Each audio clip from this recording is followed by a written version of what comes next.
नाज़रीन हाणे वाक़िआ अपडेट कंदा हलूं। पेशावर में नाले वारो कानूनदार लतीफ़ आफ़रीदी हथियारबंदनि जी फायरिंग में मारिजी वियो आहे। वाक़िआ अपडेट कयूं पिया। लतीफ़ आफ़रीदी मथां हाई कोर्ट बार रूम में फायरिंग कई वई। फायरिंग सबब गोलियूं लॻण करे लतीफ़ आफ़रीदी मारिजी वियो आहे।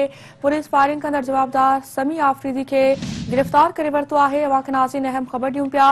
अफ़सोसनाक ख़बर आहे, पेशावर में नाले वारो कानूनदान लतीफ़ आफ़रीदी हथियारबंदनि जी फायरिंग में मारिजी वियो आहे।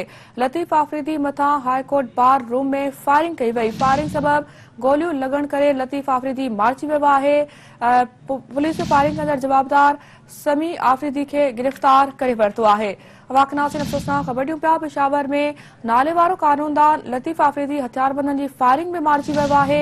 लतीफ़ आफ़रीदी मथां हाई कोर्ट बार रूम में फायरिंग कई वई, जंहिं जे नतीजे में लतीफ़ आफ़रीदी मारिजी वियो आहे। पुलिस फायरिंग कंदड़ जवाबदार समी आफ़रीदी खे गिरफ़्तार करे वरितो आहे।